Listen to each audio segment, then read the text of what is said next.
Queremos esta mañana estudiar un tema que siempre surge cuando se habla de los 144,000, y es si el número 144,000 es literal o es simbólico. Pero antes, quiero preguntarles, ¿a cuánto les quedó claro el tema sobre la resurrección especial ayer, los que estuvieron aquí? ¿Les quedó claro? ¿Entienden cómo es que Elena White va a estar con los 144,000? ¿Y cómo la hermana Hastings, quien murió en 1850, va a estar con los 144,000? Porque van a resucitar antes de que Cristo venga y van a estar parados los 144,000 y los de la resurrección especial juntos para ver y presenciar la segunda venida de Jesús en su totalidad. Ahora, antes de que entremos a nuestro estudio de esta mañana sobre si el número es literal o simbólico, quisiera hacerles un anuncio. Yo escribí un librito, es el único libro que he escrito hasta ahora. Estoy en proceso de escribir varios, pero es el único que se ha publicado. Se llama Esperanza para el Planeta Tierra. ¿Cuántos conocen este librito? Oh, bastantes. ¿Cuántos lo han leído? Ajá, magnífico. Es un libro sencillo sobre el plan de salvación. Es algo que usted puede, no es bien teológico, bien complejo como lo que hemos estado estudiando aquí. Es un librito sencillo de leer sobre el plan de salvación, los dos misterios, vistos desde la perspectiva de los dos misterios. A la Pacific Press le quedaban 4,000 ejemplares. En mi iglesia tenemos un ministerio que se llama Prophetic Ministries. Yo soy el predicador de esa organización, pero no pertenece a mí.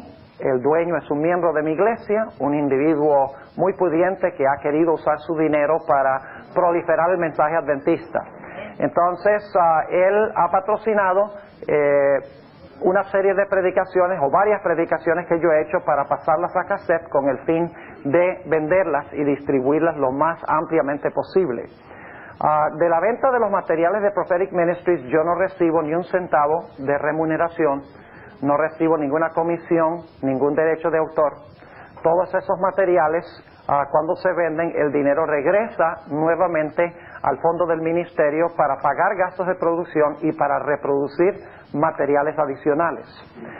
Esta organización compró los últimos 4,000 ejemplares que tenía la Pacific Press de este libro. Dicho sea de paso, se vendieron aproximadamente 50,000 de este libro, que fue el libro misionero para el año 1995. Y la razón por la cual lo compramos es para venderlo a las iglesias a un precio supremamente módico para que lo puedan usar en la obra misionera. Los que estén interesados, yo traje nada más 30 ejemplares. Nosotros los vendemos por $1 cada libro. Si ustedes desean conseguir en cantidad para sus iglesias, lo pueden hacer. Si quieren conseguir 100, 200, 500, 1,000, lo que ustedes quieran conseguir, hasta que nos queden, podemos facilitarles esos libros a $1. Si alguien quiere conseguirlo aquí, tengo 30 ejemplares y pueden hablar conmigo después. Sí, hermano. ¿Está bien? Está bien, después de la reunión hablamos. No quiero comprometerme ahora porque si me comprometo ahora se me olvida y entonces dice, pero pastor, si yo reservé, ¿por qué no me los dejó? Así que, dicho sea de paso, también grabé una serie de evangelística en video que se llama Descubriendo los secretos de Génesis. Traje 3 juegos y ya anoche, sin haber anunciado nada, ya se fueron. Pero aquellos que estén interesados en conseguir esta serie, son 14 videos y cada video tiene 2 temas. O sea, son 28 temas evangelísticos. Todo el mensaje adventista presentado desde la perspectiva del libro de Génesis. Por ejemplo, anoche hablamos de las joyas en Génesis. Hay un tema sobre el sábado en Génesis, el diezmo en Génesis, la reforma pro salud en Génesis, el milenio en Génesis, la batalla de Armagedón en Génesis. Todo el mensaje adventista desde la perspectiva de Génesis. El infierno en Génesis, el bautismo en Génesis. ¿Cómo que el bautismo en Génesis? ¿Dónde consigue el bautismo? Bueno, tiene que ver el video para saber cómo está el bautismo en el libro de Génesis. Está allí clarito cuando se conecta con los 2 Adanes de Romanos 5. ¿Ve? Y si ustedes quieren conseguir esta serie de videos, pueden hablar conmigo. Yo tengo unos brochures. Nuevamente, estos materiales son sin fines de lucro absolutamente. Yo no recibo. Yo adrede le dije al dueño, le dije, yo no quiero recibir ni un centavo de remuneración de derechos de autor para estos materiales, para que no haya percepción de conflicto de interés. Y por eso Yo puedo promoverlos y venderlos y la gente no puede decir, él los quiere promover y quiere venderlos porque quiere ganar dinero. Ese no es el propósito. Precio regular de la serie Descubriendo los Secretos de Génesis es de $169.95. Pero en los campestres, si se pide durante el campestre y se paga, nosotros lo vendemos a $120. 14 videos con 28 temas, profesionalmente grabados. No son grabados con una cámara casera, son grabados con cámaras profesionales. Tienen sus textos en pantalla, tiene subtítulos, tiene al final una música especial, tiene su introducción profesionalmente hecha, viene con un manual para el laico de 60 páginas, cómo usar los videos para evangelismo de casa en casa, porque el propósito fue usar estos videos para proliferar el mensaje adventista. Qué lindo sería, por ejemplo, si estas personas que están entrando ahora de la iglesia del Dios vivo, ustedes en sus iglesias o en las iglesias de ellos que quieren unirse a la conferencia, pudieran presentarles toda la serie completa de los videos. Tendrían el mensaje adventista en su totalidad, presentado de una forma sencilla, de una forma clara, quedarían completamente endoctrinados al terminar de ver la serie en video. En español tenemos muy poco. Dicho sea de paso, también tenemos los videos en inglés. Esta serie la hice una campaña en mi iglesia en inglés y la hice simultáneamente también en español. Tenemos muchos otros materiales, cassettes, audio cassettes en inglés. Traje unos pocos catálogos de materiales que tenemos en inglés, libros, tenemos videos, tenemos audio cassettes, muchas diferentes series. Por ejemplo, recién terminé la serie en inglés sobre los 144,000. Aquí solamente estoy dando 6 temas, pero la serie tiene 10 temas en inglés y pueden conseguir eso si están interesados. Así que quería hacer ese anuncio porque creo que es importante que se sepa de este ministerio que a través del cual queremos proliferar el mensaje de nuestra iglesia en estos últimos días. Si están interesados, ya sea en libros o en los videos, pueden hablar conmigo después. También tengo muchos audiocassettes en español de otras series que he hecho. Algunos de ustedes han recibido listas.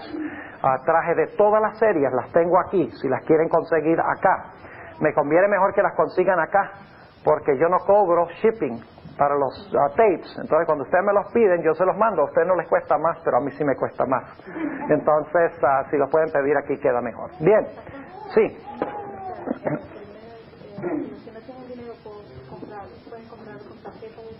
No estamos ahorita, no tenemos las facilidades para pagar con tarjeta de crédito. En eso estamos, le hemos dicho al jefe. Pues el jefe, el dueño de esto es un individuo multimillonario. O sea, un individuo que para lo que él mete en el ministerio, eso no significa nada. Eso es como dar yo un dólar en el plato de la ofrenda. O sea, para él no es un asunto de fines de lucro, es una organización, es un non-profit organization, incorporado oficialmente. Y es auditado por el IRS, etcétera. Es algo bien establecido y bien responsable.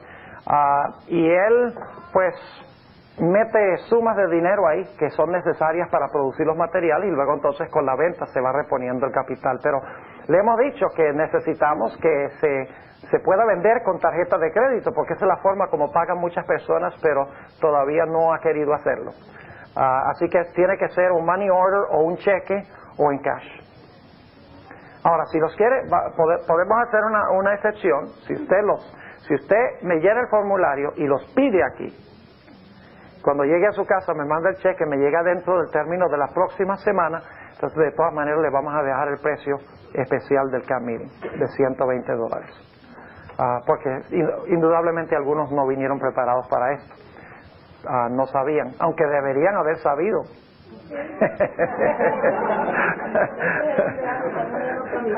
Sí, cuando vienen a los campamentos saben. Exacto, uno tiene que traer plata extra una vez al año, ¿verdad? Aunque sea. Ok, vamos a... Dicho sea de paso, otro anuncio antes de que se me olvide y el tiempo vuela, pero esta tarde tenemos una sesión de preguntas y respuestas. Yo quiero pedirles por favor que me escriban las preguntas en un papelito. La razón por eso es que se ahorra mucho tiempo no teniendo que tener verbalmente las preguntas. Yo las puedo tener y además de eso antemano yo puedo ver las preguntas, puedo organizar la respuesta en mi mente para darles una mejor respuesta. Así que quiero pedirles, los que van a hacer preguntas, que anoten las preguntas, que las escriban, y entonces, si sobra tiempo, vamos a contestar preguntas oralmente también. Bien, vamos a orar. Padre Celestial, te damos gracias una vez más porque nos has dado la vida este día. Te damos gracias porque podemos reunirnos aquí para estudiar tu palabra. Al estudiar este tema pedimos la dirección de tu Espíritu Santo. Ayúdanos, Señor, a luchar con todas las fuerzas que el Señor nos ha dado para ser hallados entre ese grupo selecto, el grupo de los 144,000. Te damos gracias de antemano por escuchar nuestra oración y por respondernos en el nombre de Jesús. Amén. Una de las grandes preguntas que surgen cuando se habla de los 144,000 es si el número 144,000 es literal o es simbólico. Ahora, yo quiero decirles desde un comienzo que yo creo que el número 144,000 es un número simbólico. Pero el grupo de los 144,000 son gente literal. El número es simbólico, pero la gente que compone el grupo es gente real, de carne y sangre, gente literal. Ahora, para los pioneros, ustedes se pueden imaginar esos poquitos pioneros que quedaron después del chasco, y ahora ellos leen en Apocalipsis 7 que va a haber 144,000 vivos cuando Cristo venga, y ellos dicen, ¿cómo vamos nosotros a alcanzar el número 144,000? Un número tan grande. Pero hoy en día, nosotros al mirar hacia atrás, en un mundo que tiene 6,000 millones de habitantes, y una iglesia que tiene aproximadamente 12 millones de miembros y creciendo a toda velocidad, decimos, ¿cómo es posible que sean tan poquitos los que van a ser fieles y están vivos cuando el Señor Jesucristo venga? Así que para ellos parecía imposiblemente grande el número. Para nosotros parece imposiblemente pequeño. ¿Este número, 144,000, es un número literal o es un número simbólico? Bueno, creo que la respuesta clave que nosotros debemos dar es si ellos son israelitas literales o no. Porque muchas personas dicen, cuando uno les habla, dicen, bueno, las tribus son simbólicas. Los israelitas en las tribus son israelitas simbólicos. Pero dicen, el número, ese es un número literal. Ahora tenemos que ser consistentes en nuestra interpretación. Si decimos que las tribus son espirituales o simbólicas, y decimos que los israelitas que componen esas tribus son israelitas espirituales y no literales, con sangre de Abraham en sus venas, lógicamente tendríamos que decir que el número también es ¿qué? El número también es simbólico, porque usted no puede decir los israelitas son simbólicos y las tribus son simbólicas y el número 144,000 es un número literal. Ahora, yo quiero decirles que lo importante de este tema no es si el número es literal o es simbólico. Yo creo que es simbólico y les voy a dar las razones por las cuales creo firmemente que el número es simbólico. Pero lo importante es que nosotros tengamos el carácter necesario para pertenecer a ese grupo. Sea literal o sea simbólico. Lo importante es que luchemos con todas las fuerzas que Dios nos ha dado de estar en ese grupo. Porque podemos saber qué es simbólico o qué es literal, y de todas maneras, si no tenemos el carácter, nos vamos a perder. ¿De qué nos vale saber si el número es literal o simbólico si no tenemos el carácter necesario? Sin embargo, yo creo que es importante que nosotros sepamos si es literal o simbólico. Y es más, yo creo que es importante saber que es un número simbólico, porque cuando la gente oye que son 144,000 y los que creen que son literales dicen, si son 144,000 personas fieles, vivas, nada más cuando Cristo venga, ¿qué esperanza hay para mí en un mundo que tiene 6,000 millones de habitantes y una iglesia que tiene 12 millones de miembros? Como que se descorazona a la gente cuando oye que este número es un número literal. Ahora, vamos a hablar entonces de este asunto, de si el número 144,000 es un número literal o es un número simbólico. Y le voy a dar varias razones por las cuales yo creo que el número 144,000 es simbólico. Razón número 1. En el libro de Apocalipsis nosotros estamos tratando con símbolos. El libro de Apocalipsis es un libro que está saturado en símbolos. Nada más para mencionarles los símbolos que se encuentran en Apocalipsis 7. Los que les voy a dar ahora están en Apocalipsis 7 y 14, a donde están los 144,000. Se menciona, por ejemplo, los 4 ángulos de la tierra y 4 ángeles sosteniendo los vientos. Yo pregunto, ¿ustedes creen que literalmente hay 4 ángeles, uno en cada dirección del compás, y que tienen agarrado un viento allí para que el viento no sople? Lógicamente que no. En realidad los ángeles representan ¿qué cosa? El Espíritu Santo, que retiene las pasiones humanas y mantiene en jaque el mal hasta que se puede terminar la proclamación del Evangelio. Es decir, los ángeles son simbólicos y los vientos son simbólicos. Ahora, cuando dice que el viento no sople sobre el mar representa ¿qué cosa? Muchedumbres, naciones, lenguas y pueblos. Cuando dice que no sople ni dañe los árboles, en la Biblia un árbol representa a un hijo de Dios. Dice en el Salmo 1 que los hijos de Dios son como árboles plantados junto a aguas, cuya hoja no cae y en su tiempo siempre produce ¿qué cosa? Siempre produce fruto. Es decir, los árboles allí no son literales. Además de eso, se habla de un sello que tienen en su frente. ¿Será entonces que Dios les va a poner un tatuaje? Claro que no. ¿Qué significa el hecho de que tienen el sello en la frente? Ese es un sello espiritual, simbólico. Significa que Dios posee su ¿qué? Posee su mente. Además de eso, se dice que los 144,000 han lavado sus ropas en la sangre del Cordero. ¿Quién se le ocurre lavar ropa en sangre? Obviamente estamos hablando en terminología simbólica. A Jesús se le presenta como un cordero en los pasajes sobre los 144,000. ¿Acaso Jesús tiene 2 cuernos y 4 patas? Perdonen, no quiero ser irreverente, pero quiero recalcar un punto. El Señor Jesucristo no es un cordero literal. El cordero es un símbolo de Jesús. Además de eso, en Apocalipsis, donde se habla de los 144,000, se dice que son vírgenes. Dice que nunca se casaron. Entonces, la mayoría de nosotros quedamos descartados, porque nos casamos en un punto o en otro punto. ¿Será literal eso de que son vírgenes, que nunca se casaron? No. Quiere decir que no se mezclaron con las falsas iglesias que en Apocalipsis se le llama Babilonia, la madre y sus hijas. Es decir, son vírgenes en términos no literales, sino que simbólicos. Además de eso, se dice que son primicias. ¿Saben ustedes qué significa la palabra primicia? Son los primeros frutos que se cosechan, los de mejor calidad. Entonces los 144,000 son frutas. Son manzanas y peras. Pues claro que no. Nosotros sabemos que son primicias, se usa la fruta como símbolo de ellos, ¿verdad? Pero ellos no son fruta.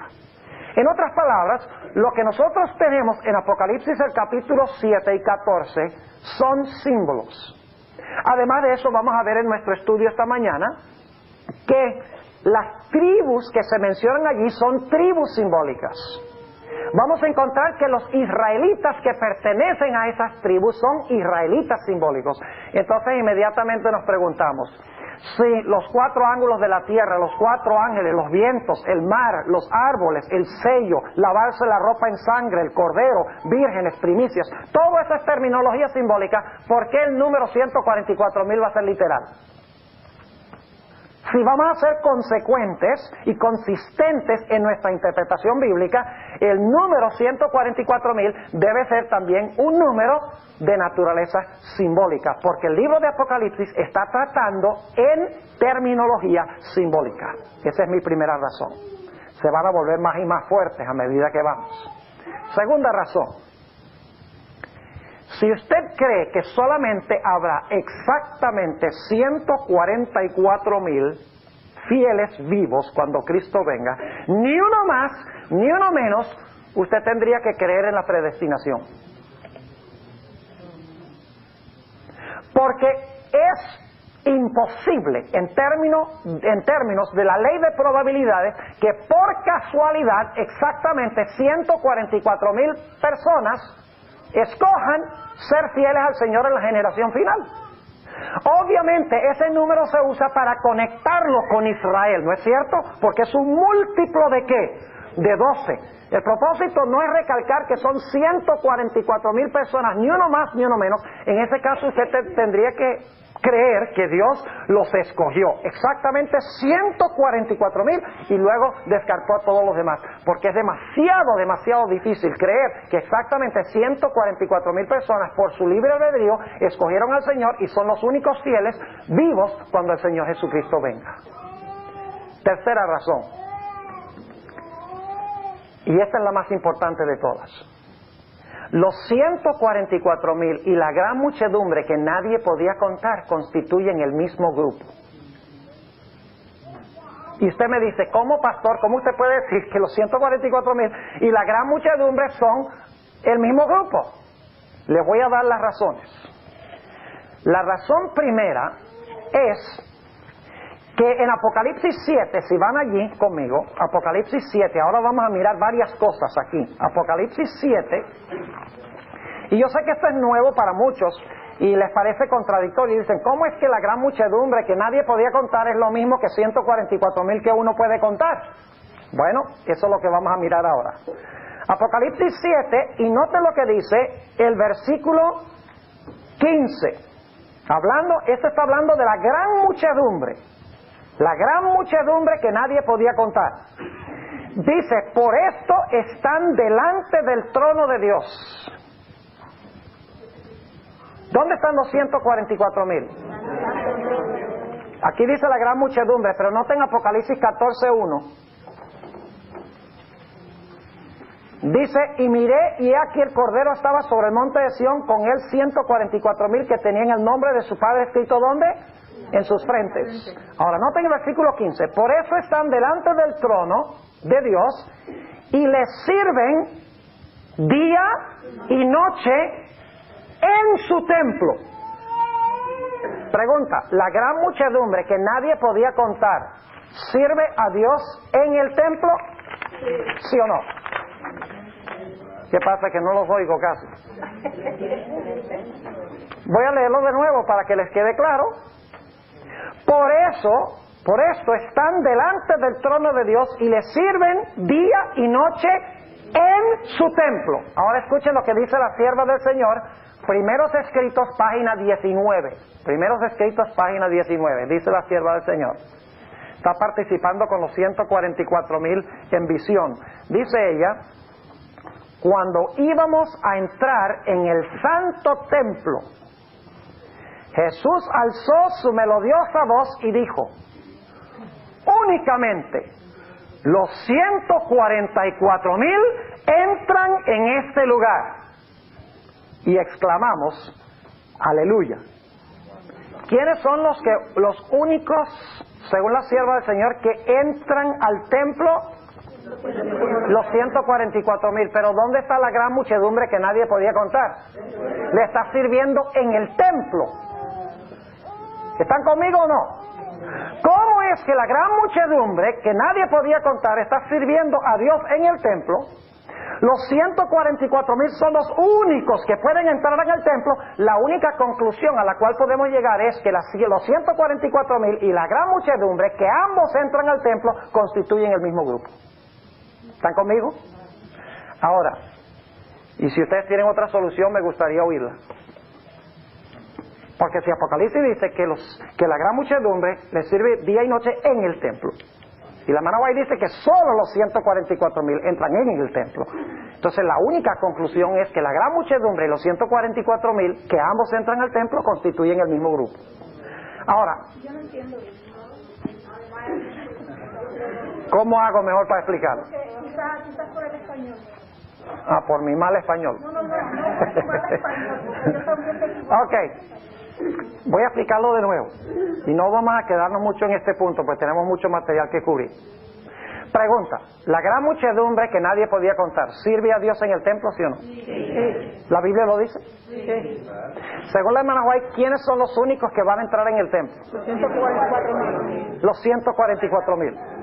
Entonces, pregunto, si los 144,000 son los únicos que entran, pero la gran muchedumbre entra, entonces tiene que ser que la gran muchedumbre son los 144,000. No sé cómo puedo explicarlo de una forma mejor.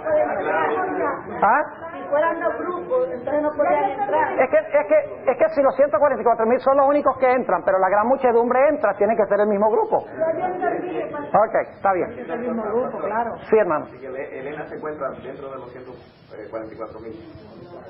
No se encuentra dentro de los 144,000. Con los 144,000.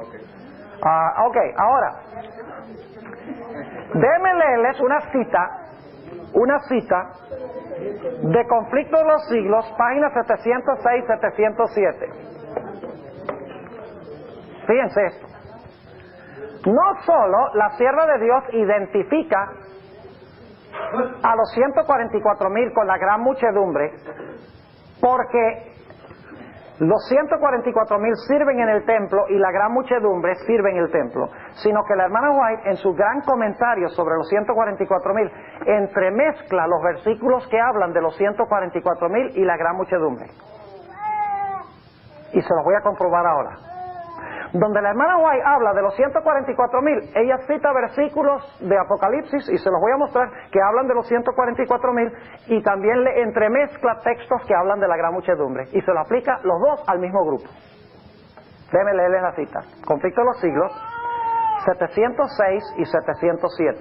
Dice ella: delante del trono, sobre el mar de cristal, ese mar de vidrio que parece revuelto con fuego por lo mucho que resplandece con la gloria de Dios, hállase reunida la compañía de los que salieron victoriosos de la bestia y de su imagen y de su señal y del número de su nombre. ¿Quiénes son esos? Los 144,000. Con el Cordero en el monte de Sión, teniendo las arpas de Dios. Esa es una cita de Apocalipsis 14. Están en pie los 144,000 que fueron redimidos de entre los hombres. Otra cita de Apocalipsis 14. Se oye una voz como el estruendo de muchas aguas y como el estruendo de un gran trueno. Una voz de tañedores de arpas que tañían con sus arpas. Una cita de Apocalipsis 15, que habla de los 144,000. Cantan un cántico nuevo. Una cita de Apocalipsis 14, donde habla de los 144,000. Cantan un cántico nuevo delante del trono, un cántico que nadie podía aprender sino aquellos 144,000. Es el cántico de Moisés y del Cordero, un canto de liberación. Ninguno sino los 144,000 pueden aprender aquel cántico, pues es el cántico de su experiencia, una experiencia que ninguna otra compañía ha conocido jamás. Son estos los que siguen al Cordero por donde quiera que fuere. Otra vez, un texto que está hablando de los 144,000. Habiendo sido trasladados de la tierra de entre los vivos, son contados por primicias para Dios y para el Cordero. Otra cita de Apocalipsis 14, que está hablando de los 144,000. Pero ahora de repente la hermana White va a usar un versículo que habla de la gran muchedumbre y se lo va a aplicar a los 144,000. Escuchen. Y voy a ir un poquito antes para que ustedes vean que la hermana White no está dividiendo los dos grupos. Dice: son estos los que siguen al Cordero por donde quiera que fuere, habiendo sido trasladados de la tierra de entre los vivos, son contados por primicias para Dios y para el Cordero. Estos son los que han venido de grande tribulación. Eso está hablando desde la gran muchedumbre, pero la hermana White se lo está aplicando a los 144,000. Estos son los que han venido de grande tribulación. Y saben ustedes que esa traducción, grande tribulación, no refleja perfectamente lo que dice el griego. En el griego dice: estos los que han venido de la tribulación, la grande. Así dice literalmente en el griego. Estos son los que vinieron de la tribulación, la grande. Yo pregunto, ¿cuál es la tribulación, la grande? La más grande. ¿Y cuál es esa? El tiempo de angustia de Jacob. Exacto. Ustedes son vivos, ¿verdad? Van a estar vivos. Sí, claro. Dice que fueron trasladados de la tierra de entre los vivos. ¿Están conmigo? Ahora sigamos leyendo.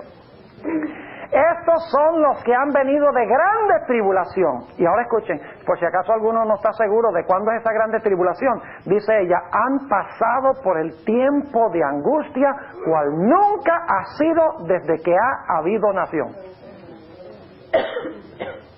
Y acaba de citar un texto que habla de la gran muchedumbre y está diciendo que se le aplica a los 144,000. ¿Sí, hermano? Entonces esa no sería la persecución, o sea, la angustia de Jacob solamente la van a pasar los que estén vivos, entonces ¿dónde Correcto. están los muertos? Los muertos aquí no entran en perspectiva. O sea, esa es mi pregunta, entonces ¿cómo pueden ellos saberse el cántico que se van a saber los 144,000? O sea, hablando de los vivos, los que han pasado la gran tribulación, si ellos no la pasaron. Los muertos no van a cantar el cántico, solo los vivos. Entonces hay dos grupos, eso es lo que me da a entender. Hay dos grupos, sí, los que resucitan en la resurrección especial y los 144,000. Pero entonces esa no es la gran multitud. ¿No serían los muertos? No. La hermana White dice que no. La hermana White, sin interrupción, escuchen. ¿Cómo se lo llaman a eso?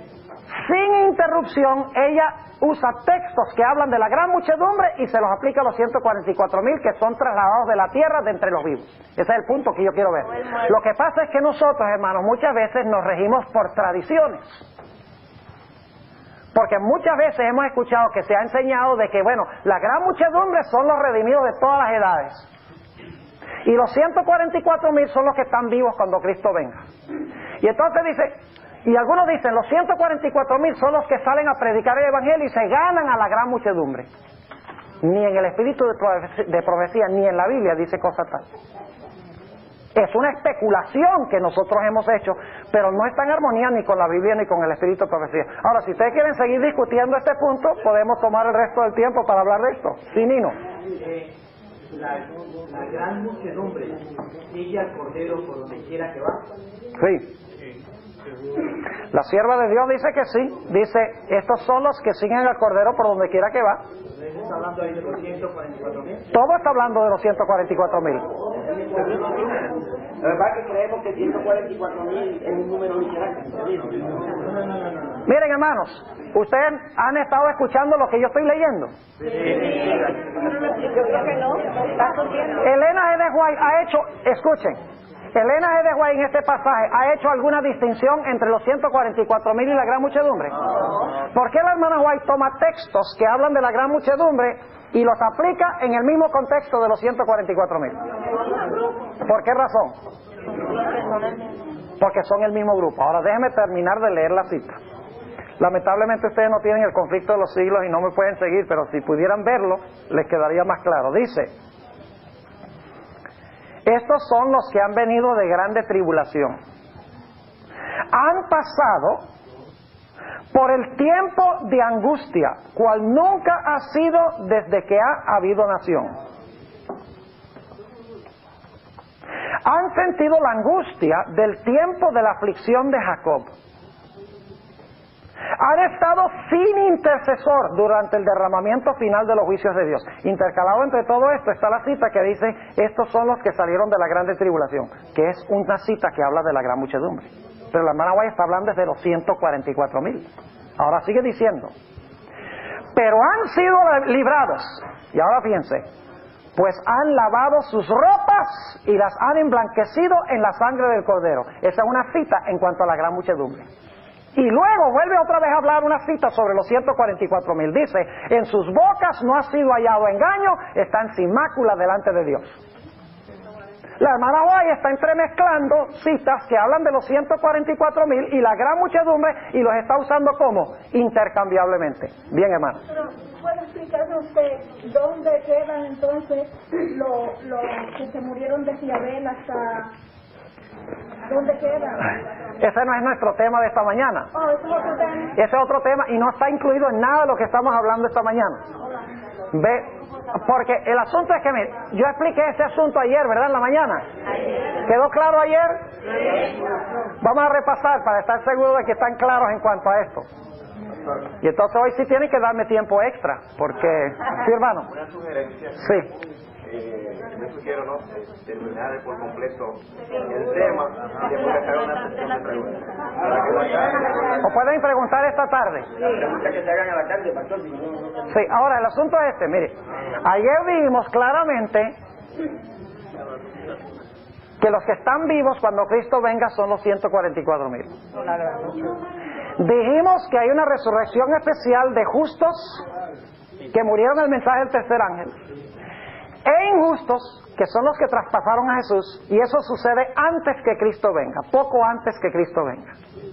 Mencionamos que ya cuando Cristo llega en su segunda venida, está sobre la tierra, va a resucitar a todos los que murieron desde Abel hasta 1844. O sea que ayer cubrimos ese tema de todas las resurrecciones, etcétera. Sí, tiene que conseguir el café. En la sección de preguntas y respuestas, dejemos la pregunta. Ok, ahora, no es que no quiero, no es que yo no quiero que ustedes pregunten, hermanos y hermanas, no me entiendan mal. Yo quiero que pregunten, pero el problema es que si ya lo hemos cubierto y si no hay forma que lo pueda explicar mejor, entonces tenemos que seguir adelante porque tenemos que cubrir el material. Bien, ahora, ¿les quedó claro este punto en cuanto a Elena G. de White? ¿Cómo ella intercambia los textos que hablan de la gran muchedumbre y de los 144,000 y lo incluye como un solo grupo? ¿Les quedó claro ese punto? Ok, espero que les haya quedado claro ese punto. Ahora, yo quisiera ir a Apocalipsis 7 para mostrarles qué es lo que está sucediendo, por qué la hermana White identifica los dos grupos. Apocalipsis, el capítulo 7. Y quiero que noten, vamos a estudiarlo con detalle ahora, vamos a ver qué es lo que está pasando aquí. Apocalipsis 7:1 en adelante. Y después de estas cosas vi 4 ángeles que estaban sobre los 4 ángulos de la tierra, deteniendo los 4 vientos de la tierra, para que no soplase viento sobre la tierra, ni sobre la mar, ni sobre ningún árbol. Yo les pregunto, cuando se sueltan los vientos, ¿qué es lo que sucede? Significa que se retiró el Espíritu Santo y ahora viene el tiempo de angustia, ¿sí o no? Viene la destrucción, la desolación final, las plagas, el día de la ira de Dios, ¿ok?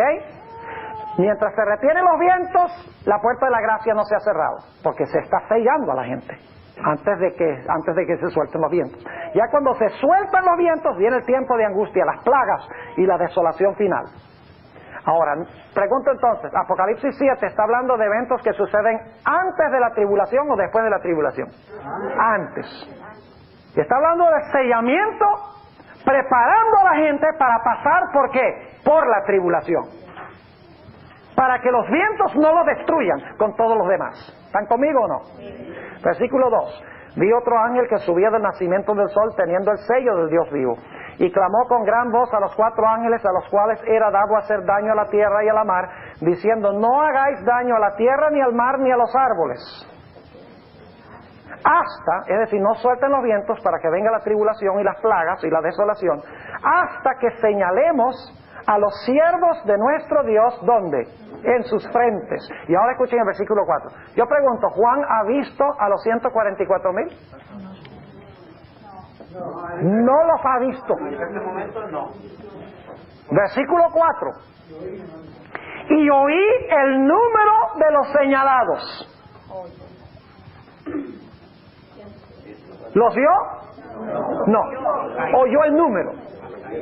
Y oí el número de los señalados, 144,000 señalados de todas las tribus de los hijos de ¿qué? De Israel. Juan, hasta este punto, no ha visto a los 144,000, solo ha escuchado el número. Ahora yo quiero que ustedes noten algo muy interesante en cuanto a la gran muchedumbre. Vayan conmigo ahora a Apocalipsis 7 y vamos a leer el versículo 9. Después de estas cosas miré.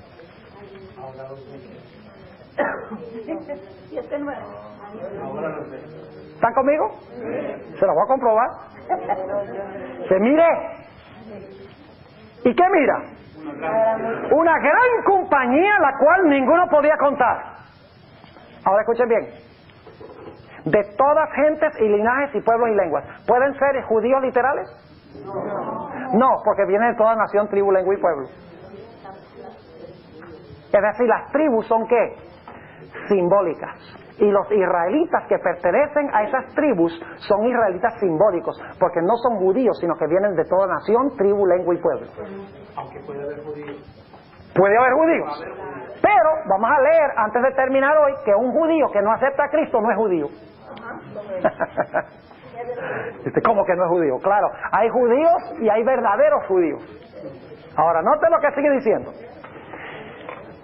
Dice, miré, he aquí una gran compañía, la cual ninguno podía contar, de todas las gentes y linajes y pueblos y lenguas, que estaban delante del trono y en la presencia del Cordero, vestidos de ropas blancas y palmas en sus manos. ¿Están victoriosos ahora? ¿Han ganado la victoria? ¿Quiénes son los que han ganado la victoria? ¿Los que fueron sellados? ¿Ganaron la victoria los que fueron sellados? ¿Sabe lo que está pasando aquí? Apocalipsis 7, 1 al 8 describe este grupo a punto de entrar a la tribulación. Mientras que Apocalipsis 7, 9 al 17 describe el mismo grupo habiendo salido de la tribulación. Ahora sigamos leyendo. Versículo 10. Y clamaban en alta voz diciendo, salvación a nuestro Dios que está sentado sobre el trono y al Cordero. Y todos los ángeles que estaban alrededor del trono y de los ancianos y los 4 animales, y postráronse sobre sus rostros delante del trono y adoraron a Dios, diciendo, amén. La bendición y la gloria y la sabiduría y la acción de gracias y la honra y la potencia y la fortaleza sean a nuestro Dios para siempre jamás. Y ahora escuchen esto. Y respondió uno de los ancianos diciéndome, estos que están vestidos de ropas blancas, ¿quiénes son y de dónde han venido? ¿Juan sabe?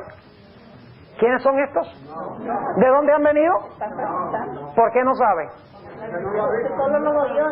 Porque Apocalipsis 7 y el versículo 4 dice que él oyó el número, pero no los ha visto. ¿Cuántos están conmigo?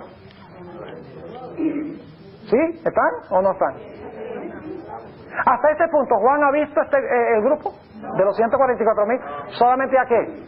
Ha oído el número. Ahora Dios le dice, ahora te voy a mostrar este grupo. No tengo nuevamente el versículo 13. Respondió uno de los ancianos diciéndome, estos que están vestidos de ropas blancas, ¿quiénes son y de dónde han venido? Y yo le dije, Señor, tú lo sabes. Y él me dijo, estos son los que han venido. Y yo no sé por qué ponen de grande tribulación, porque eso es muy general. De grande tribulación. Bueno, nosotros también pasamos por grandes tribulaciones, ¿no es cierto? Pero en el griego aquí dice de la tribulación, la grande, literalmente. Esta es de la tribulación, la grande. En otras palabras, es la tribulación, el tiempo de angustia de ¿qué? De Jacob. Esa es la única tribulación que la Biblia llama la grande tribulación. Las demás son tribulación, pero esta es la grande tribulación. Pregunto, entonces, sí, pastor. Ajá. La gran tribulación. Pero mejor hasta el griego, la tribulación, la grande, porque se usa el artículo definido 2 veces. La tribulación, la grande. Para dejar recalcado que estos salieron de la última. Yo pregunto, ¿habrá una tribulación más grande que el tiempo de angustia de Jacob? ¿Ah? No, señor. Solo hay una tribulación que se le puede decir la tribulación la grande, y es el tiempo de angustia de Jacob. Entonces, ineludiblemente les pregunto, la gran muchedumbre que nadie podía contar va a pasar por la tribulación la grande, el tiempo de angustia de Jacob. No cabe duda alguna si usted va por lo que dice el texto bíblico. Ahora, si ellos pasan por la grande tribulación, pregunto, ¿van a estar vivos? ¿Cómo van a pasar por la grande tribulación si no están vivos? Sigamos leyendo, versículo 14. Y miren, los que están ahorita adentro refunfuñando, permitan que el Espíritu Santo les abra la mente para escuchar algo diferente que lo que han escuchado. Yo muchas veces he tenido que corregir mis conceptos. Yo les digo, yo he cambiado de opinión muchas veces en mi estudio de la Biblia. Cosas que yo creía que eran ciertas. He llegado a la conclusión, estudiando más, no, eso estaba equivocado. Y he cambiado de opinión. Lo único que les pido es que consideren la evidencia. No cierran la mente. No digan, no, eso no es lo que se me ha enseñado. Yo no voy a aceptar eso. Esa no es la forma de estudiar la Biblia, ni el espíritu de profecía. Nada más porque no es lo que se ha enseñado, lo que no hemos escuchado todo el tiempo.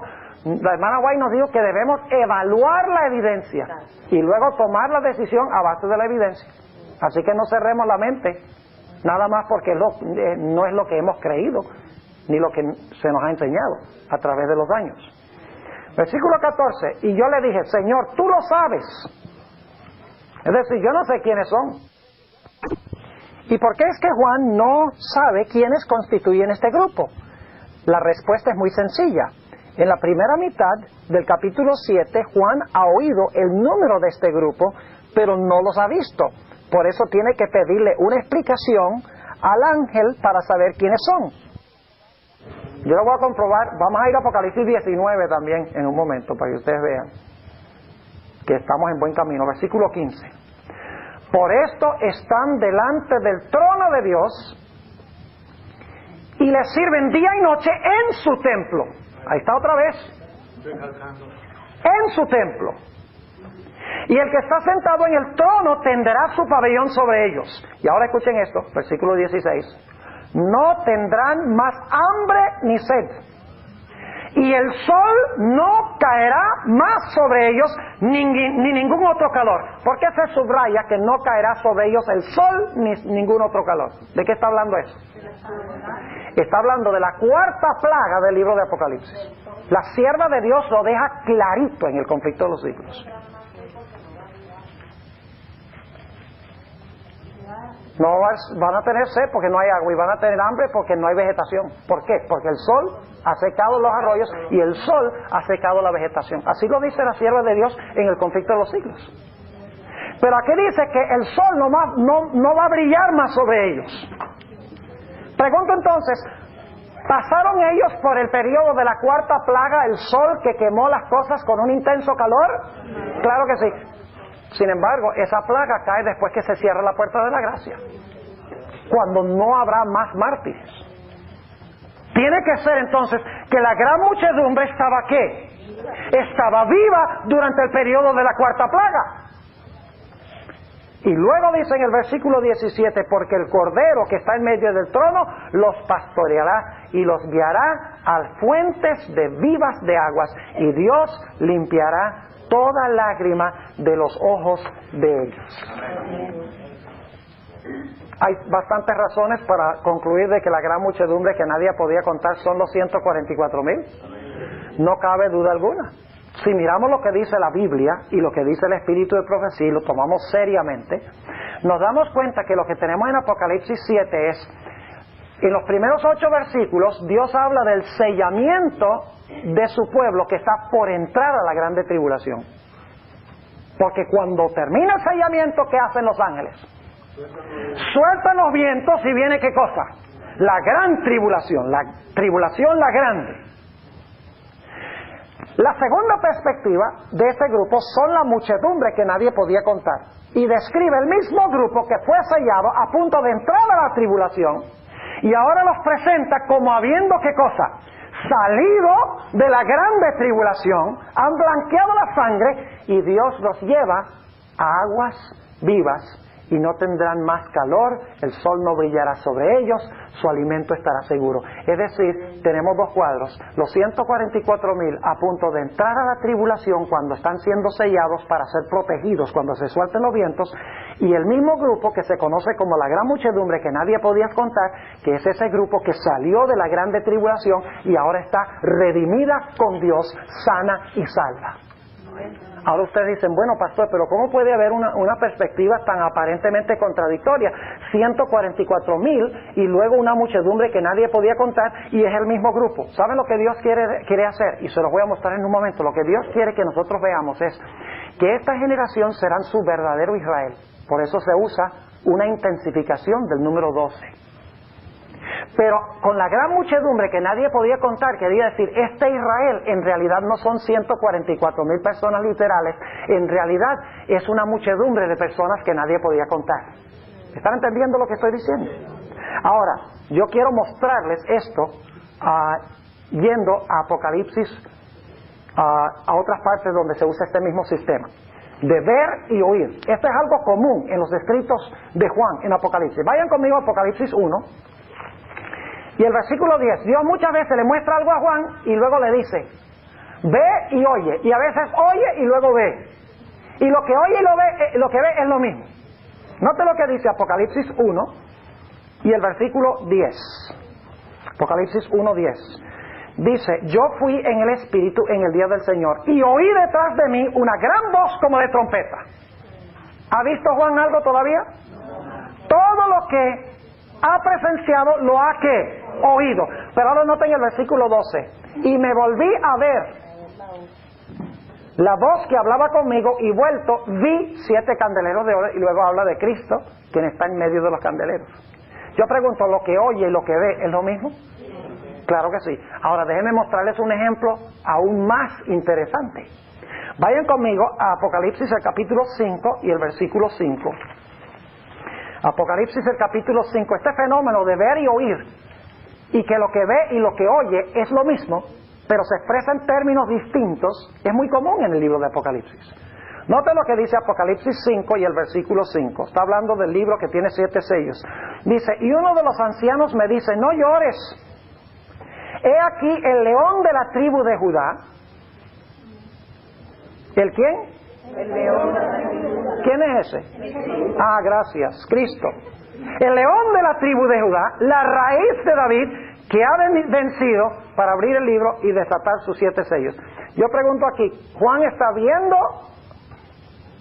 al león o está oyendo que hay un león? Está oyéndolo, no lo ha visto.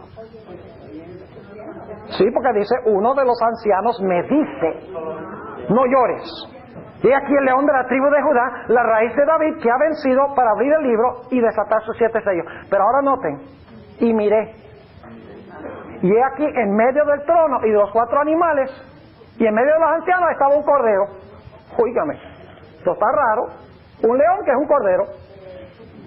¿Cuántos de ustedes creen que el león y el cordero es la misma persona? El león y el cordero no es el mismo. Lo que Juan oye y lo que Juan ve es el mismo individuo. ¿Cómo es que el ángel le dice, mira, el león va a desatar los sellos, y luego Juan mira y lo que ve es un cordero? Porque tiene la fuerza del león. ¿Está viendo lo que oyó? Claro, en términos aparentemente contradictorios, pero no son contradictorios. Lo que pasa es que se quiere mostrar que Cristo tiene derecho a ser león que gobierna porque llegó a ser cordero que muere. Amén. Están relacionados los dos. En otras palabras, aunque parecen contradictorios, son el mismo individuo y hay una relación estrecha entre los dos. ¿Me están entendiendo lo que estoy diciendo? Ahora vamos a un ejemplo, Apocalipsis 19, para que vean otra vez este mismo fenómeno. Apocalipsis el capítulo 19 y el versículo 1.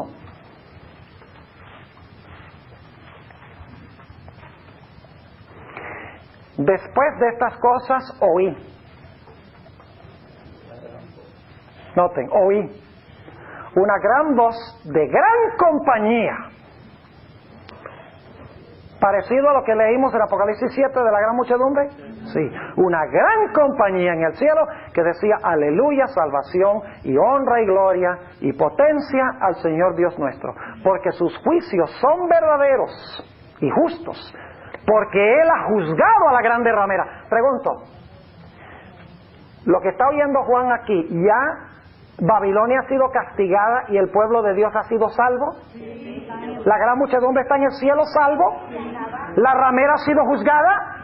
Claro que sí. Dice, porque Él ha juzgado a la grande ramera, que ha corrompido la tierra con su fornicación y ha vengado la sangre de sus siervos de la mano de ella. ¿Qué está haciendo Juan? ¿Lo está qué? Oyendo. Pero ahora vamos al versículo 11. Y vi. ¿Quiere Juan saber cómo llegaron ellos al cielo? ¿Ustedes creen que Juan quiere saber cómo fue que esa gran muchedumbre terminó allá? ¿Cómo llegaron allá? Yo pregunto, ¿estaban ellos en peligro de ser destruidos? Poco antes de que llegaran allá, por Babilonia, por la ramera y por sus hijas. ¿Habían dado un decreto de muerte para matarlos? ¿Qué fue necesario para que no fueran inmolados? Para que pudieran estar allá en el mar de vidrio, alabando a Dios en el cielo, lo que oye Juan. Fue necesario que Cristo Jesús viniera como guerrero del cielo para libertarlos. Ahora Juan va a ver cómo llegaron allá. Pregunto, ¿está relacionado la segunda parte de esta visión con la primera? Primero oye la gran muchedumbre. Y entonces dice, ¿cómo llegaron allá? Ah, te voy a decir, mandé a Cristo y sus huestes para salvarlos de la grande tribulación para que pudieran estar allá. Dos cuadros que se refieren a lo mismo. ¿Están entendiendo? Es decir, que lo que tenemos en Apocalipsis 7, sencillamente, se habla del sellamiento antes de entrar a la tribulación para que puedan ser protegidos de los vientos cuando soplen. Y luego a la segunda mitad del capítulo describe ese mismo grupo ya habiendo ganado la victoria, cantando ante el trono de Dios, porque han salido de la grande tribulación. Es decir, el capítulo 7 está hablando de un mismo tema, no está hablando de dos temas. Ahora, yo quisiera que notemos un punto muy interesante. ¿Saben ustedes que esa expresión, otra vez Apocalipsis 7, si van conmigo? Apocalipsis el capítulo 7 y el versículo 4 tiene una expresión muy interesante. Dice allí, y oí el número de los señalados. Ahora escuchen, solo hay un lugar más en todo el libro de Apocalipsis a donde Juan oye un número.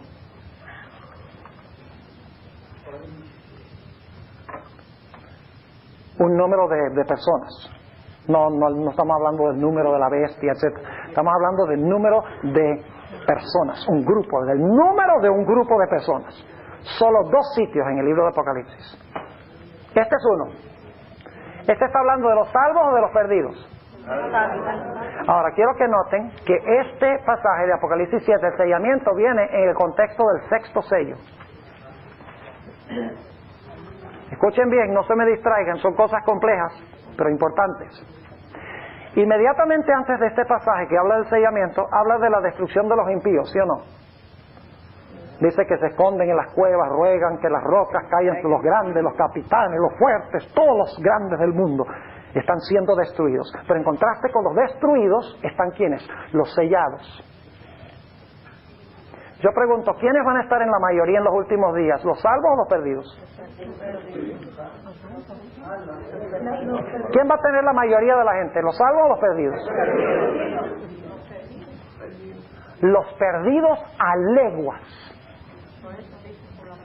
La sierva de Dios dice en el conflicto de los siglos, página 693, que los poderes del mundo se van a unir contra la pequeña compañía. Ahora, aquí está hablando, quiero que capten el contexto, es vital estudiar el contexto de un pasaje en el libro de Apocalipsis.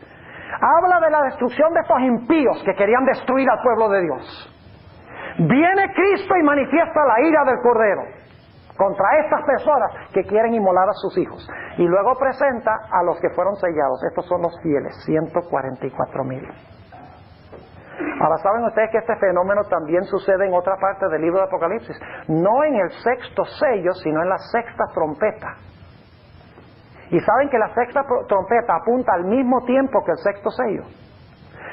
El único otro lugar a donde se usa esa expresión, oí el número de ellos para referirse a un grupo, está en Apocalipsis 9 y el versículo 16.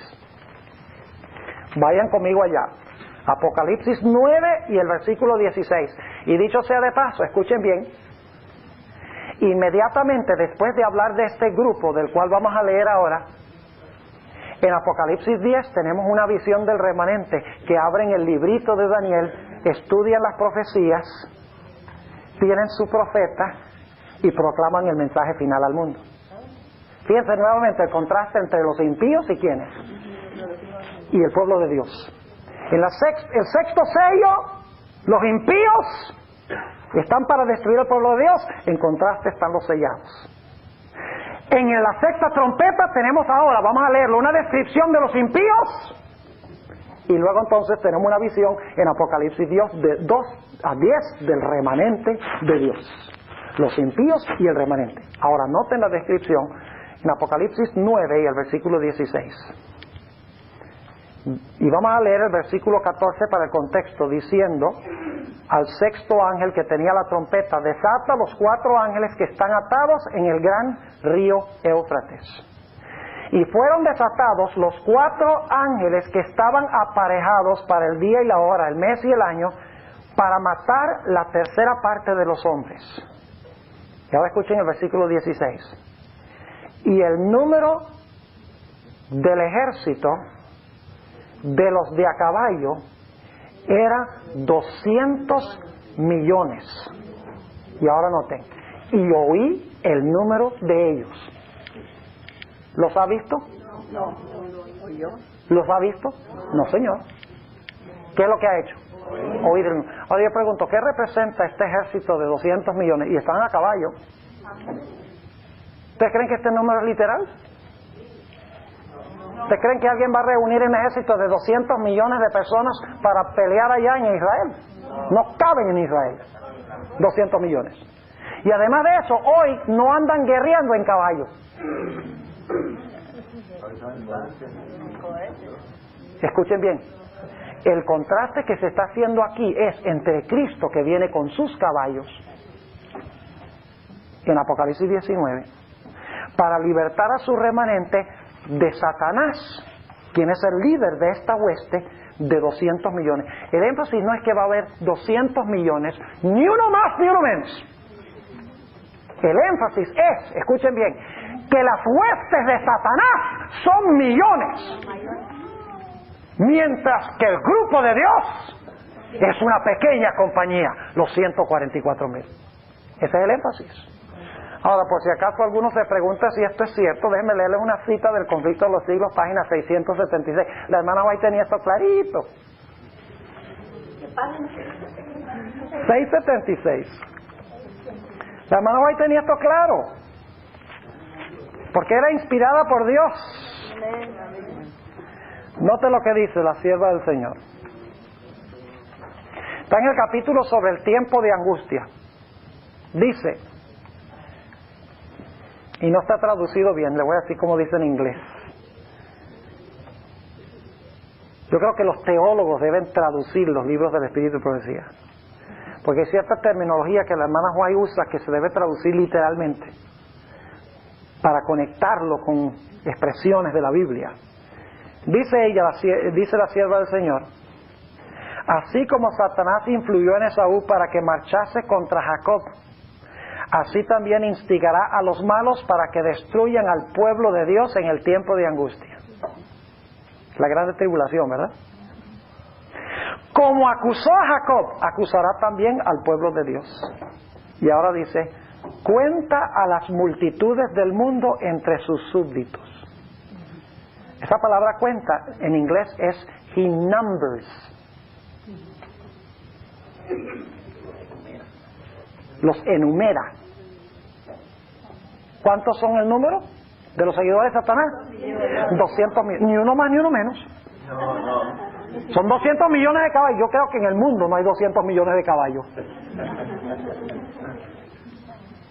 Esto no está hablando en terminología literal. Lo que quiere hacer Juan es enfatizar que la hueste de los impíos es innumerable y que los de Dios son un grupito. Ahora escuchen cómo sigue diciendo la sierva de Dios. Dice, he numbers the multitudes of the world as his subjects. Cuenta las multitudes del mundo como sus súbditos.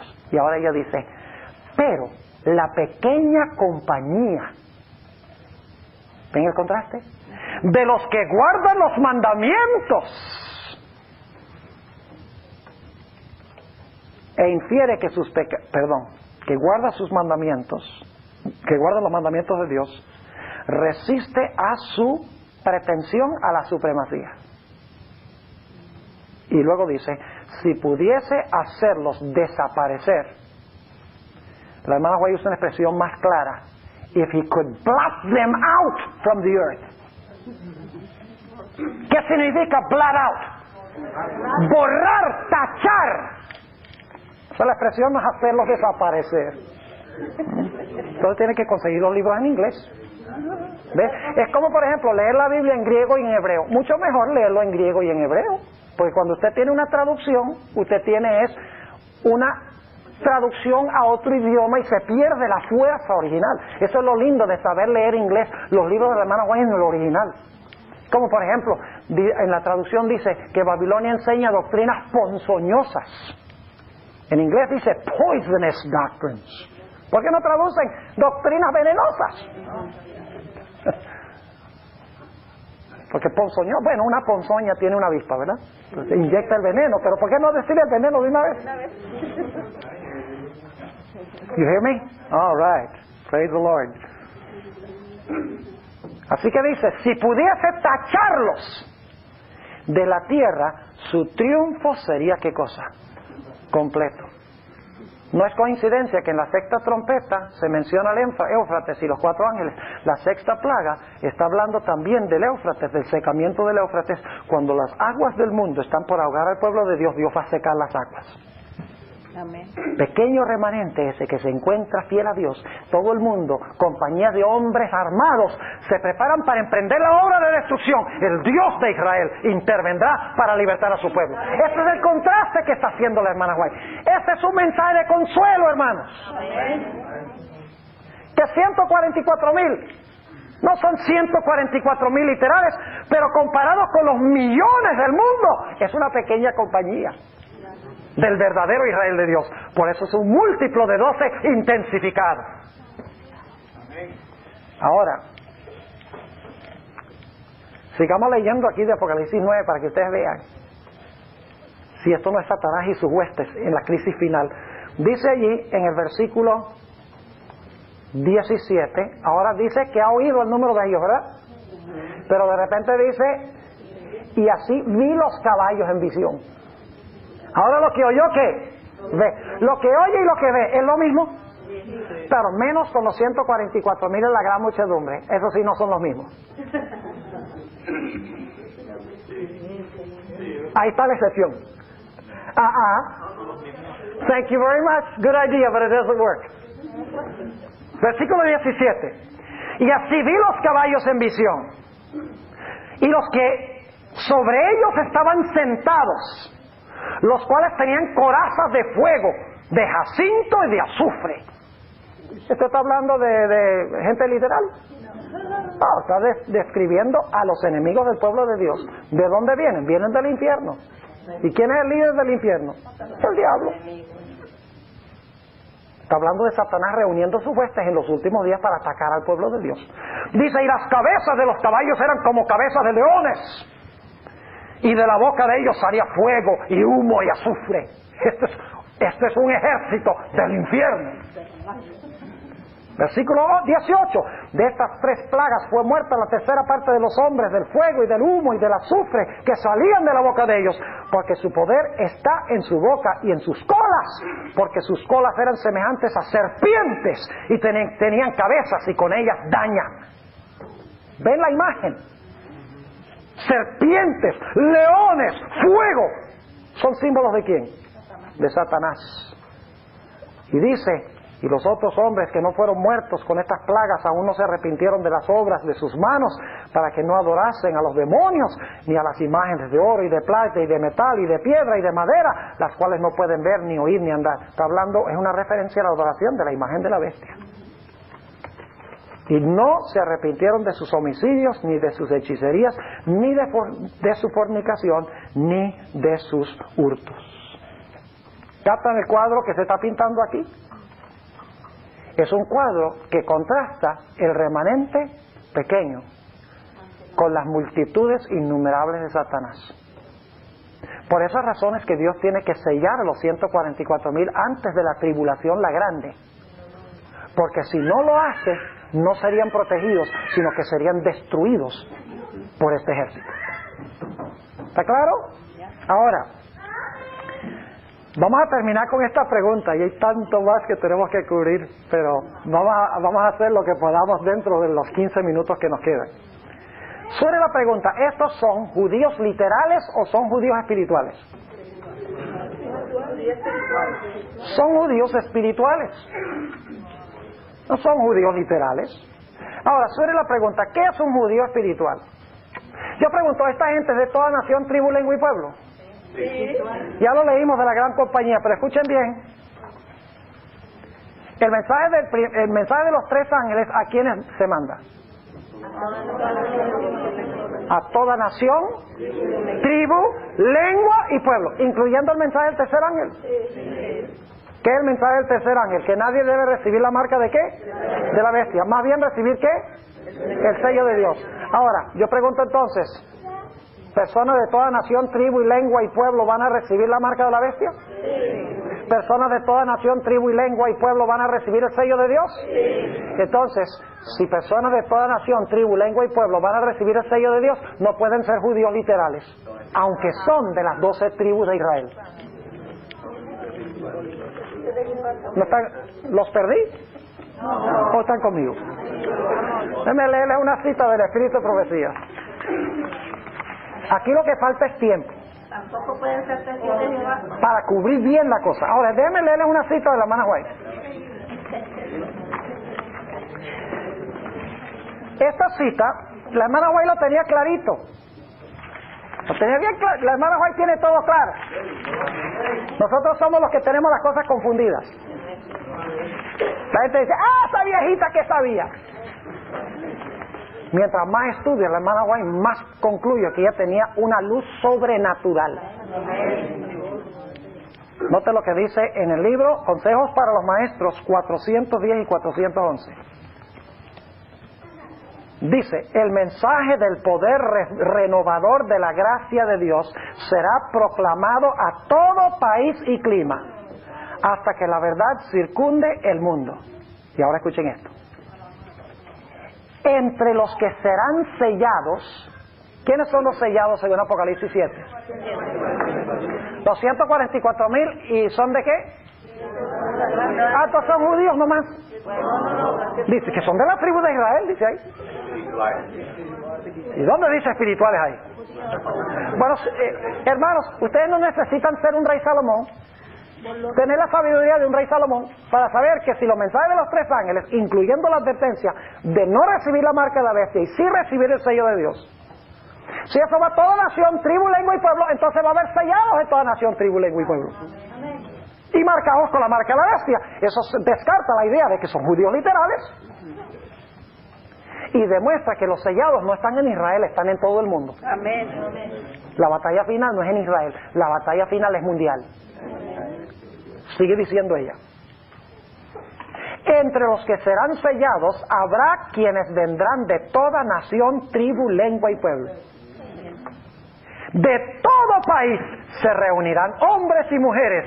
Y ahora escuchen esto, que estarán delante del trono de Dios y del Cordero, exclamando, salvación a nuestro Dios que está sentado sobre el trono y al Cordero.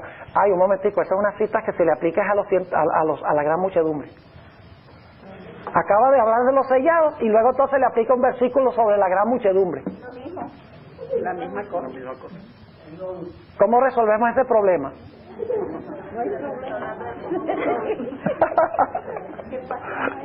Página 410 y 411. Sí, ella acaba de hablar, dice, estaba sellado de toda nación, tribu, lengua y pueblo. Y luego entonces toma un versículo que habla de la gran muchedumbre y dice, estos son los que van a ser sellados. Entonces, ¿cómo así? ¿La gran muchedumbre? Entonces, ¿son qué? Los mismos 144,000. Sigue diciendo, pero antes que esta obra sea realizada, debemos experimentar aquí en nuestro propio país la obra del Espíritu Santo en nuestros corazones. Ahora, vamos a Juan 1 y vamos a concluir hablando sobre lo que es un judío. Si son de toda nación, tribu, lengua y pueblo y son judíos, tenemos que saber qué es un judío. ¿Cuántos aquí son judíos? Levanten la mano los que son judíos. Ah, algunos no son judíos. Lo siento por ustedes, se van a perder. Si no son judíos, se perdieron. Si no son miembros de Israel, se perdieron. ¿Cuántos son judíos? Ah, más, pero todavía hay algunos que no levantan la mano. Vamos a Juan 1. Juan 1.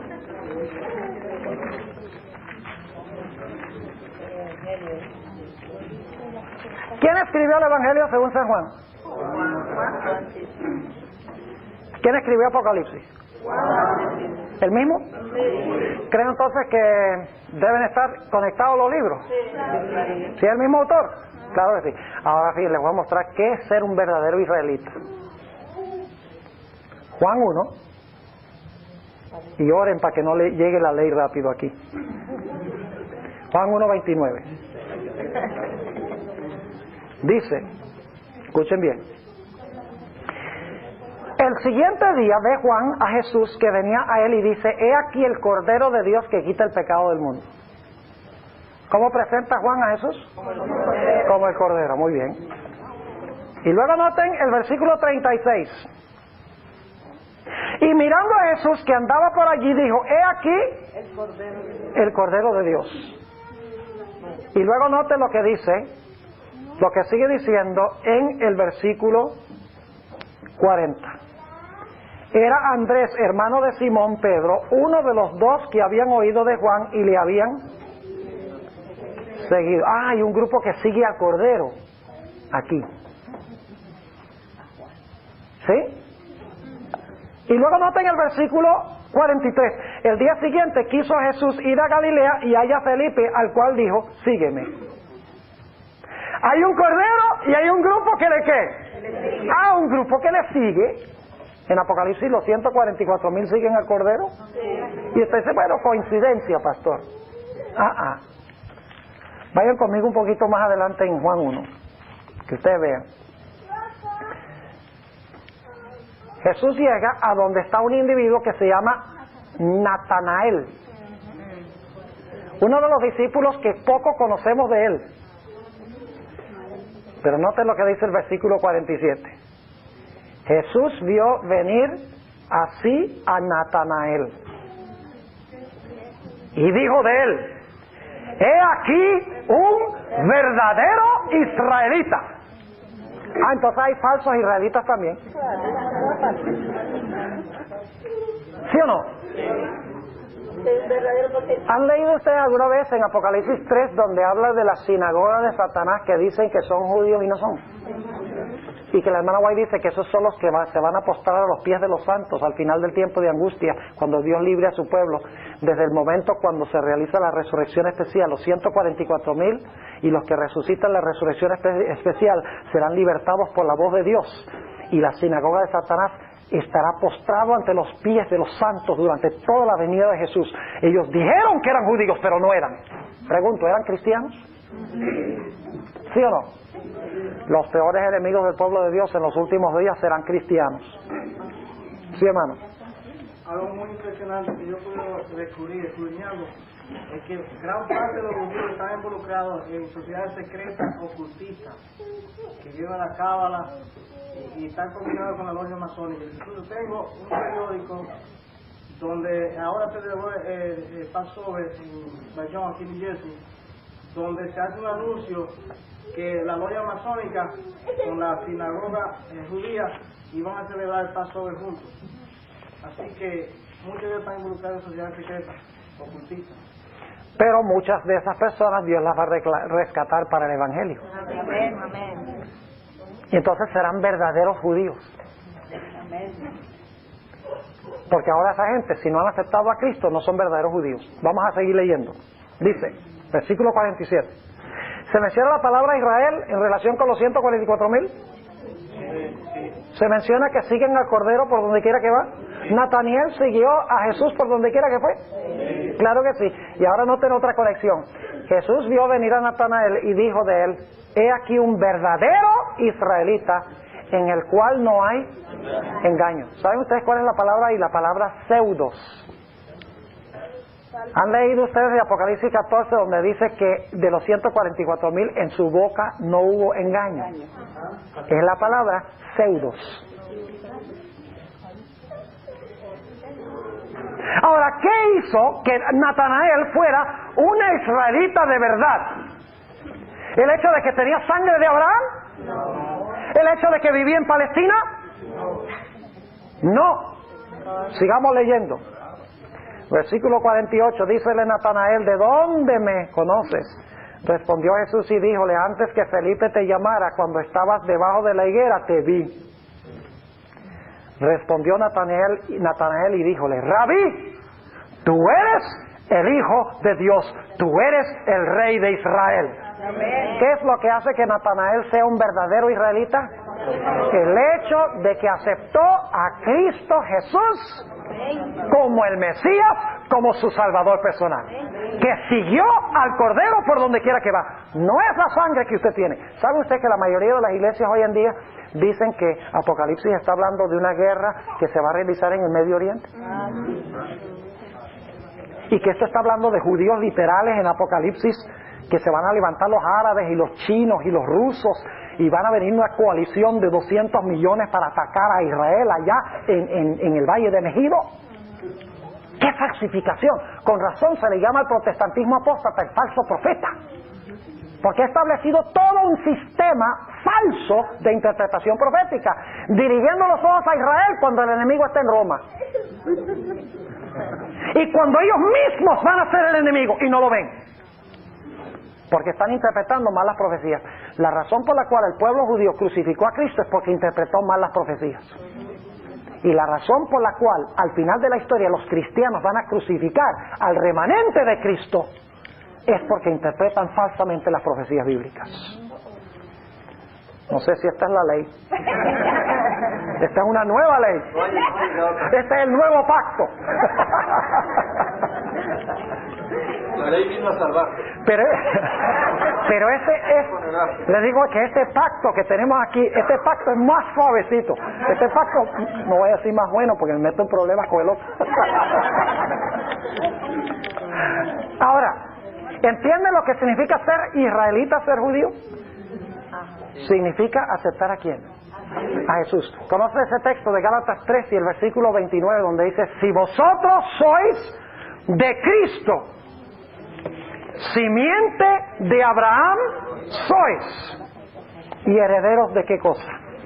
Y herederos de las promesas de Dios. Permítanme leerles para concluir algunas citas aquí del Espíritu y Profecía rápidamente. Profetas y Reyes, páginas 526 y 527. La hermana White tenía claro quién es Israel. Cuando usted ya reconoce que Israel son los que verdaderamente han aceptado a Cristo como Salvador y Señor, ya usted sabe entonces que la guerra final va a ser no contra los judíos literales, sino que va a ser contra todos los que profesan en verdad el nombre de Cristo y que han aceptado a Cristo como Salvador. Profetas y Reyes 5, 26 y 27. Dice la sierva de Dios. Escuchen cómo ella interpreta a Israel. Dice: lo que Dios quiso hacer en favor del mundo por Israel, la nación escogida, lo realizará finalmente mediante su iglesia que está en la tierra hoy. Ya dio su viña a renta a otros labradores, a saber, a su pueblo guardador del pacto, que le dará fielmente el fruto a sus tiempos. Nunca ha carecido el Señor en esta tierra de representantes fieles, que consideraron como suyos los intereses de Él. Estos testigos de Dios se cuentan. Ahora, en inglés nuevamente, la hermana White dice, these witnesses of God are numbered. La misma palabra que se usa en Apocalipsis 7. Estos testigos de Dios se cuentan entre el Israel espiritual, y se cumplirán en su favor todas las promesas del pacto que hizo Jehová con su pueblo en la antigüedad. Amén. Otra cita que se encuentra en Profetas y Reyes, página 272, dice la sierva del Señor: a Isaías le tocó presentar claramente a Judá la verdad de que entre el Israel de Dios iban a contarse, nuevamente, would be numbered, muchos que no eran descendientes de Abraham según la carne. Dice, entre el Israel de Dios iban a contarse muchos que no eran descendientes de Abraham según la carne.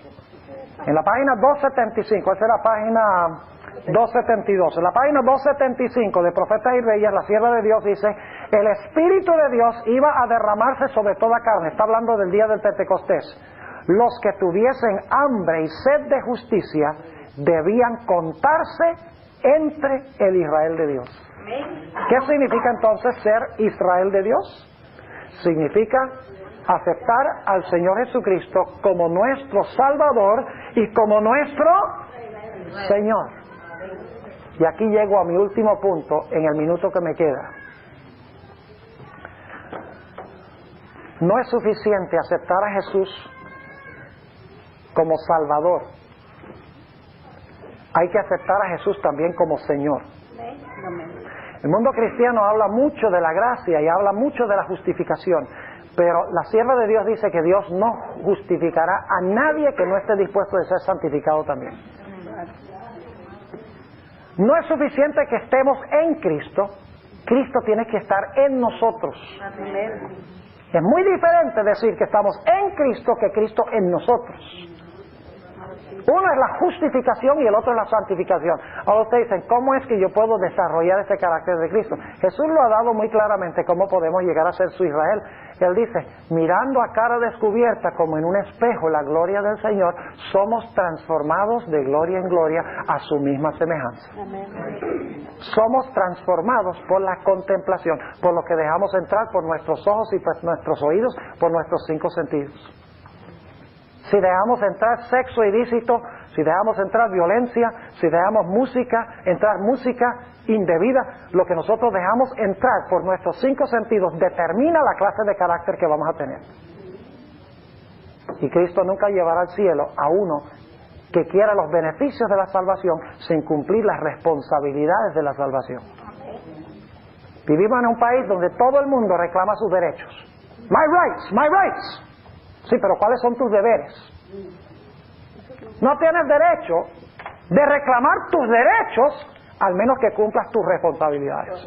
Y lo mismo es en el reino de Jesús. Lo trágico y triste, hermanos y hermanas, es que la mayoría del mundo cristiano va a ser los peores enemigos del pueblo de Dios. La guerra final va a ser cristianos contra cristianos. La mayoría del mundo cristiano, incluyendo muchos ex-adventistas, que se van a levantar en contra del remanente fiel. Y ustedes dicen, ¿cómo es posible eso, pastor? Yo pensaba que la guerra final era entre los ateos y los cristianos. ¿Saben que desde el mismo comienzo ha sido así? Yo pregunto, Caín y Abel, ambos eran religiosos. ¿Eran religiosos? ¿Trajeron los dos una ofrenda? ¿Levantaron un altar? ¿Pusieron el altar la ofrenda sobre el altar? ¿Oraron a Dios? ¿Y qué eran? Hermanos. La guerra original prefigura la guerra final. Tengo un tema en la serie de videos que se llama La Batalla de Armagedón. La mejor forma de entender la Batalla de Armagedón es estudiar la historia de Caín y Abel. La primera batalla de Armagedón de la historia. Y fíjense que hasta la marca que se le coloca a Caín llega a prefigurar la marca de la bestia que se le coloca a los que quieren matar al pueblo de Dios en los últimos días. Tremenda historia. Y el punto de contención es el mismo. El obediente que adora a Dios como Dios manda es matado por el que profesa adorar a Dios, pero le adora a su manera y desobedece sus mandamientos. El punto de contención es ese. Si usted quiere entender la batalla final, entienda la primera batalla. La única diferencia es que la primera batalla es entre 2 personas, mientras que al final es entre 2 grupos mundiales que tienen el mismo espíritu que los 2 contrincantes originales. ¿Quiénes eran los peores enemigos de los profetas en el Antiguo Testamento? El pueblo de Israel. ¿Quién mató a Jesús? Su propio pueblo. ¿Quién mató al remanente durante la Edad Media? La iglesia. ¿Y qué le hace a usted pensar que al final va a ser diferente? El Señor Jesucristo dice en Juan 16, 1 y 2. Dice que el tiempo viene cuando el que nos mate pensará que le está haciendo a Dios un favor. Entonces aseguremos de que estamos en el lado correcto. La sierva de Dios dice que van a abandonar a la iglesia adventista muchedumbres. Imagínense, si somos 12 millones de miembros, 12 millones de miembros, si se van a ir muchedumbres, ¿cuántos van a quedar? Un pequeño remanente, pero ¿saben, gloria a Dios, lo que va a pasar? Como decía el pastor Chao esta mañana en la reunión de pastores, la obra de Dios no va a conocer escasez de gente. Amén. Porque por cada uno que se salga, van a entrar un montón. Amén. Y esos que entran van a tomar la corona de los que se salieron. Así que ten cuidado que nadie tome tu corona.